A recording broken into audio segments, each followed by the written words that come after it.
لیکن الا الصوم سوائے روزے کے. اور رب العزت فرماتا ہے روزے کی جزا 1 سے لے کر 700 گنا نہیں. الا الصوم وانا اجزی به، کیونکہ فرمایا ماہ رمضان کا جو روزہ ہے یہ خالصتاً میرے لیے، اللہ فرماتا ہے کہ یہ خالصتاً میرے لیے ہے. اور یہ عبادت ایسی ہے جس کے اندر دکھلاوا نہیں، جس کے اندر ریاکاری نہیں، جس کے اندر جو ہے یہ ایسا نہیں کہ یہ لوگوں کو دکھانے کے لیے رمضان کا روزہ رکھ رہا ہے، بلکہ بند کمرے کے اندر دسترخوان بھی سجا ہو، رنگا رنگ کے کھانے بھی پڑے ہو، بندہ اس کی طرف ہاتھ نہیں بڑھاتا. اور یہ خوف خدا ہے، اللہ رب العزت کی جو ہے وہ توجہ ہے، خالق کائنات عز و جل کا ڈر ہے اور اللہ کی محبت ہے. بندہ کہتا ہے اگرچہ مجھے کوئی نہیں دیکھ رہا لیکن میرا مالک تو مجھے دیکھ رہا ہے، میرا رب تو مجھے دیکھ رہا ہے. یہ اخلاص اور یہ جو ہے وہ خالص پن اور کسی عبادت کے اندر نظر نہیں آتا. نماز پڑھتے ہوئے بندہ نظر آتا ہے، دل کے اندر یہ خیال پیدا ہو سکتا ہے کہ آتے جاتے لوگ دیکھیں گے تو نمازی کہیں گے، اور حج کرتے بھی بندے دیکھتے ہیں، اور جب جاتا ہے آتا ہے اور پھر دل کے اندر شیطان یہ وسوسہ ڈال سکتا ہے کہ تو حاجی ہو گیا ہے اور تم نے بڑا جو ہے وہ قدم اٹھایا ہے، اور یہ نیت کے اندر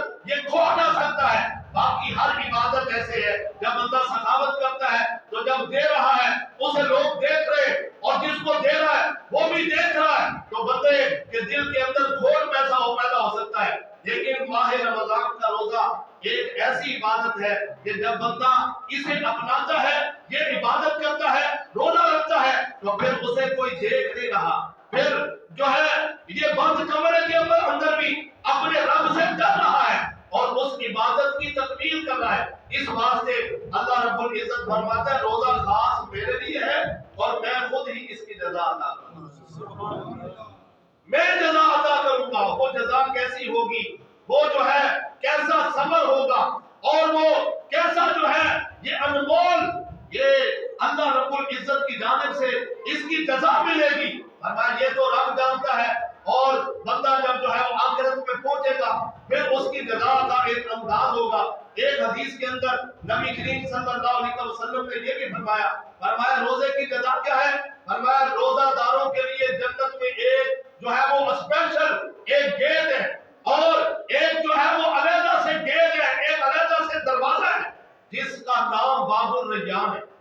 باب الریان فرمایا اس سے روزہ دار داخل ہوں گے، اور حضور علیہ السلام کے امتی جنہوں نے روزہ رکھا ہوگا، جنہوں نے گرمی سختی نہیں دیکھی ہوگی بلکہ اپنے رب کا حکم مانا ہوگا، جنہوں نے اپنی جو ہے وہ یہ صحت کا بہانہ نہیں کیا ہوگا بلکہ اللہ رب العزت کا حکم پیش نظر ہوگا. فرمایا قیامت والے دن اللہ رب العزت جنت کے 8 دروازوں میں سے وہ ایک دروازہ باب الریان جو بڑا حسین و جمیل ہوگا اور جس سے گزرنے کا انداز بھی بڑا حسین و جمیل ہوگا، فرمایا خاص روزہ داروں کے لیے ہوگا. اور جب روزہ دار گزر جائیں گے، آخری روزہ دار گزرے گا تو دروازہ بند ہو جائے گا. آخری روزہ دار اس دروازے سے گزرے گا تو فرمایا دروازہ بند ہے اور کوئی بندہ اسے داخل نہیں ہو سکتا. ہر بندے کی تمنا ہوگی، ہر بندے کی خواہش ہوگی کاش میں بھی اس دروازے سے گزر جاتا. لیکن اگر دنیا میں روزہ رکھا ہوتا، اللہ رب العزت کی یہ حسین عبادت کی ہوتی اور پھر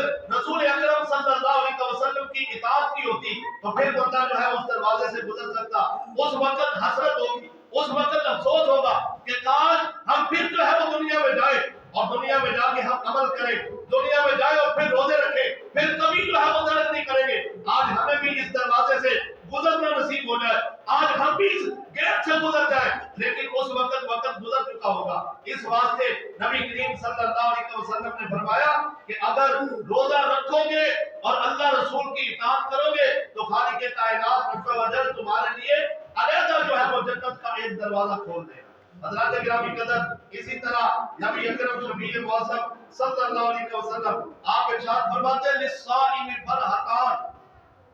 فرمایا روزہ دار کے لیے 2 خوشیاں ہیں. فرمایا کون کون سی؟ فرحتن عند فطرہ و فرحتن عند لقاء ربہ، او کما قال نبی صلی اللہ علیہ وسلم. فرمایا جب بندہ روزہ رکھتا ہے تو روزہ دار کے لیے 2 خوشیاں ہیں. فرمایا ایک خوشی اسے افطار کے وقت حاصل ہوتی ہے، جب بندہ افطاری کرتا ہے، پہلا لقمہ اپنے اپنے منہ میں ڈالتا ہے، پہلا گھونٹ پانی کا یا جو ہے یہ شربت کا اپنے منہ کے اندر رکھتا ہے، اسے ایک خاص قسم کی لذت محسوس ہوتی ہے، خاص قسم کی خوشی محسوس ہوتی ہے، اور یہ خوشی وہ ہے جس کی طرف میرے آقا نے اشارہ فرمایا۔ اور یہ تو ایک بظاہر ہے، بظاہر نعمت کے ملنے پر جو خوشی ہوئی اور سارا دن بھوکا پیاسا تھا اللہ رب العزت کے لیے، اور پھر جو ہے وہ آخر میں روزے کی تکمیل ہو گئی۔ حقیقی خوشی اسے ہوتی ہے اس بات کی کہ میں نے دن سے لے کر صبح صادق سے لے کر غروب آفتاب تک اپنے رب کی عبادت کو مکمل کر دی، میں نے اپنے رب کی عبادت کی تکمیل کر دی، میرا روزہ مکمل ہو گیا۔ اور روزے کے مکمل ہونے پہ روزہ دار کو خوشی ہوتی ہے، فرمایا اندا فطری ہی، یہ افطاری کے وقت کی خوشی ہے، اور فرمایا اندا لقاء ربی، دوسری خوشی اس وقت ہوگی جب بندے کی ملاقات اس کے رب سے ہوگی۔ تو پتہ چلا روزہ دار کی ملاقات رب سے ہوگی، روزہ دار کو رب کا دیدار ہوگا، دیدار کا شرف ملے گا، ایسا رب کا وہ دیدار جس کے لیے جناب موسیٰ علیہ السلام بھی تڑپتے رہے۔ حضرت موسیٰ علیہ السلام بھی فرما رہے تھے، عرض کر رہے تھے یا باری تعالیٰ مجھے اپنا دیدار کرا، جس کے کلام کے اندر اتنی لذت ہے، اتنا مزہ اور اتنی چاشنی ہے، اور وہ خود کتنا حسین ہوگا، کتنا خوبصورت ہوگا، کیسا اس کا نور ہوگا، یا اللہ وہ نور مجھے دکھا۔ حضرت گرامی قدر یہ نبی کریم صلی اللہ علیہ وسلم کی امت میں کرم کہ اللہ نے حضور علیہ السلام کے صدقہ و فیض سے یہ ماہ رمضان حضور کی امت کو عطا فرمایا، اور پھر جب ماہ رمضان کے روزے بندہ رکھے گا تو قیامت کے دن اللہ کا دیدار نصیب ہوگا، قیامت کے دن اللہ رب العزت سے ملاقات ہوگی، اللہ رب العزت کی ملاقات کا شرف ملے گا۔ یہ روزہ دار کے لیے جو ہے وہ روزے کی جزا ہے۔ حضرات گرامی قدر اسی طرح نبی کریم صلی اللہ علیہ وسلم فرماتے ہیں روزہ گناہوں سے بچاتا ہے، تقویٰ سکھانے آیا نا، فرمایا الصوم جنہ، فرمایا روزہ جو ہے یہ ڈھال ہے، گناہوں سے بچنے کی ڈھال ہے اور سیاکاریوں سے بچنے کی ڈھال ہے۔ جتنے گناہ بندہ عام دنوں کے اندر کرتا ہے، جھوٹ بول رہا ہے، غیبت کر رہا ہے، چغلی کر رہا ہے، اور یہ کم توڑ رہا ہے دکانوں میں بیٹھ کر اور اسی طرح بازاروں کے اندر بیٹھ کر بندہ جو ہے وہ 100 گناہ کرتا ہے، لیکن جب روزہ رکھتا ہے تو پھر روزے کی وجہ سے ان گناہوں سے بچتا ہے اور شرماتا ہے کہ میرا روزہ ہے میں جھوٹ بولوں گا، میرا روزہ ہے میں غیبت کروں گا، میرا روزہ ہے میں چوری کروں گا، میرا روزہ ہے میں ڈاکہ ڈالوں گا، میرا روزہ ہے کیا میں ایسے کام کروں گا جس سے اللہ نے منع کیا۔ تو پتہ چلا روزہ جو ہے وہ گناہوں سے ڈھال بن جاتا ہے۔ یہ تو دنیا کے اندر انداز ہے، اور پھر روزے کی جو جزا آخرت کے اندر ملے گی وہ تو کتنی حسین ہوگی۔ حضرات گرامی قدر یہ جو ہے وہ صحابہ کرام علیہم رضوان کا بھی عمل، ہمارے اولیاء اور صوفیاء کا بھی عمل، ہمارے اسلام کا بھی عمل کہ وہ روزہ کبھی چھوڑتے نہیں تھے، روزہ رکھتے تھے، اور اس واسطے ہم نے بھی ماہ رمضان کے سارے روزے رکھنے ہیں۔ اور آج پہلے جمعے پر ہم نے یہ دعا بھی مانگنی ہے کہ یا باری تعالیٰ ہمیں ماہ رمضان کا احترام کرنے کی توفیق دے، یا اللہ ہمیں ماہ رمضان کے سارے روزے رکھنے کی توفیق عطا فرما، اور ہمیں ماہ رمضان کی ساری تراویح بھی پڑھنے کی توفیق عطا فرما، پوری 20 رکعت ہمیں نماز تراویح ادا کرنے کی توفیق دے۔ سال کے بعد آئے گی، اور ابھی بھی بندے جو سستی کر رہے ہیں انہیں جو ہے چاہیے کہ یہ ماہ رمضان ہے، ماہ رمضان کے اندر سستی نہیں ہونی چاہیے۔ پورا سال قرآن پڑھنے کا موقع نہیں ملا، پورا سال قرآن کھولنے کا موقع نہیں ملا، پورا سال قرآن سننے کا موقع نہیں ملا، لیکن ماہ رمضان کی راتوں میں یہ جو ہے یہ ایک اللہ رب العزت کی جانب سے، اللہ کے رسول کی جانب سے ہم پر کرم ہے کہ ہمیں قرآن سننا بھی مل رہا ہے۔ ہم قرآن جو ہے نہیں پڑھے ہوئے، ہمیں اللہ نے کان دیے، اور کانوں کے ذریعے سے جب سنیں گے تو سننا بھی اتنی عبادت ہے جتنا پڑھنا جو ہے وہ عبادت ہے۔ جیسے پڑھنے کا ثواب ملتا ہے ویسے ہی سننے کا بھی ثواب ملتا ہے۔ اس واسطے ہمیں یہ سستی دور کرنی چاہیے، کاہلی دور کرنی چاہیے، اور ہمیں ماہ رمضان کا احترام کرتے ہوئے ماہ رمضان کے اندر نماز تراویح کا بھی اہتمام کرنا چاہیے، اور قرآن سننے اور قرآن جو ہے وہ پڑھنے کا بھی اہتمام کرنا چاہیے۔ حضرات گرامی قدر صحابہ کرام علیہم رضوان کا یہ بھی معمول تھا کہ وہ اپنے بچوں کو بھی روزہ رکھوایا کرتے ہیں، اپنے بچوں کو عادت ڈال کے روزہ رکھنے۔ جو نابالغ بچے ہیں وہ صحت مند ہیں اور روزہ رکھ سکتے ہیں، جن کو جو ہے بھوک پیاس برداشت کر سکتے ہیں، ایسے بچے ان کو صحابہ کرام علیہ الرضوان روزہ رکھوایا کرتے. حضرت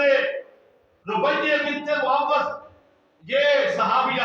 آپ فرماتی ہے کہ ہم اپنے بچوں کو روزہ رکھوایا کرتے تھے.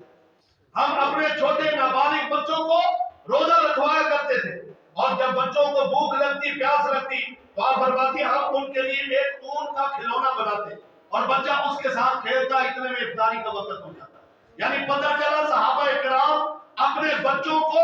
یہ روزہ رکھنے کی عادت ڈالتے. جیسے ہم اپنے بچوں کو نماز کی عادت ڈالنی چاہیے, ایسے ہی روزے کی بھی عادت ڈالنی چاہیے, تاکہ جب بچہ بالغ ہو, جب بچے کی عمر 12 سال ہو 13 سال ہو تو اس وقت وہ یہ نہ ہو کہ وہ بہانے کرتا پھرے اور اسے اس عبادت کا پتہ ہی نہ ہو اور اسے ہم نے روزے سے دور رکھا ہو اور پھر ہم بھی اس کے گناہ کے اندر شامل ہو جائے کہ والدین نے تربیت نہیں کی. اس واسطے صحابہ کرام کا بھی یہ معمول ہے, اولیاء کرام کا بھی یہ معمول ہے کہ یہ اپنے بچوں کو بھی اس عبادت کی طرف توجہ دلاتے ہیں. حضرات گرامی قدر, نبی کریم صلی اللہ علیہ وسلم نے روزے کی اور روزے دار کی جو ہے وہ شان بیان فرمائی, روزے کا مقام بیان فرمایا, روزہ دار کی شان. آگے آخری حدیث سنیے, اس کے بعد ہم اپنی بات مکمل کرتے ہیں. نبی کریم صلی اللہ علیہ وسلم فرماتے ہیں روزہ دار کی شان کیا ہے؟ فرمایا روزہ دار کے منہ کی بو اللہ کو کستوری سے بھی زیادہ پسند ہے. روزہ دار کے منہ کے اندر جو بھوک کی وجہ سے, پیاس کی وجہ سے اور معدہ خالی رہنے کی وجہ سے جو بھوک پیدا جو ہے وہ ایک بو پیدا ہوئی, بدبو پیدا ہوئی اور بظاہر ہمیں وہ بدبو لگتی ہے, لیکن نبی کریم صلی اللہ علیہ وسلم فرماتے ہیں والذی نفسی بیدہ لخلوف فم الصائم اطیب عند اللہ تعالی من ریح المسک او کما قال نبی صلی اللہ علیہ وسلم. فرمایا خدا کی قسم,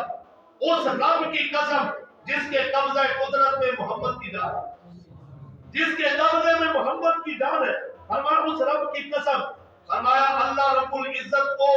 وہ روزہ دار کے منہ کی جو بو ہے وہ کستوری سے بھی زیادہ پسند ہے,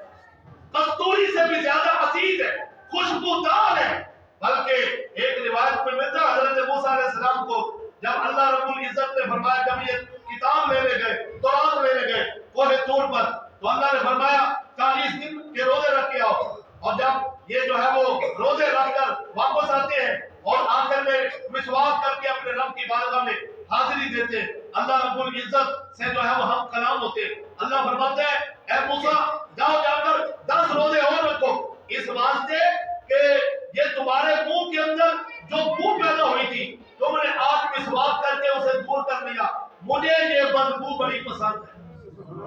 یہ روزہ دار کی شان ہے کہ روزہ دار کے منہ کی بدبو بھی اللہ رب العزت کو کستوری سے زیادہ پسند ہے. تو جب روزہ دار نے خوشبو لگائی ہو, جب روزہ دار مسجد کے اندر حاضر ہو, جب روزہ دار نے صاف ستھرا لباس پہنا ہو, جب روزہ دار اس انداز کے ساتھ رب کی عبادت کرے تو اللہ رب العزت کو کتنا پسند ہوگا, اللہ رب العزت اسے کتنی جزا عطا فرمائے گا. کچھ لوگ کہتے ہیں شاید ہم روزہ رکھیں گے تو پھر جو ہے بیمار ہو جائیں گے یا ہماری بیماری بڑھ جائے گی, بہانہ بناتے ہیں روزہ چھوڑنے کا. لیکن یہ نبی علیہ السلام کا یہ فرمان اپنے جو ہے وسیلوں کے اندر محفوظ کر کے جاؤ. حضور علیہ السلام کی یہ تسلی اپنے دلوں کے اندر جو ہے وہ لذت محسوس کرو گے. نبی علیہ السلام نے فرمایا صوموا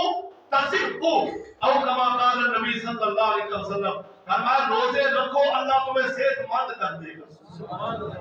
یہ تو حضور کی دعا ہے. حضور علیہ السلام نے دعا دے دی اور نبی علیہ السلام نے یہ بتا دیا, فرمایا روزہ بیمار نہیں کرتا, روزہ صحت دیتا ہے,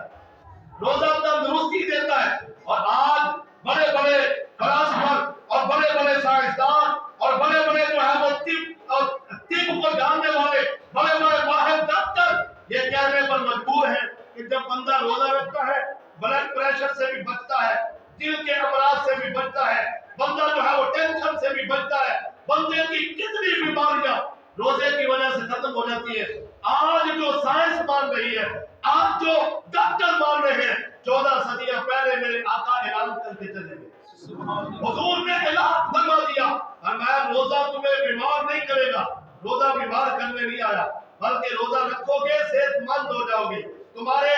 جو قلوب کی بیماریاں ہیں وہ بھی دور ہو جائیں گی, تمہارے جسم کی جو بیماریاں ہیں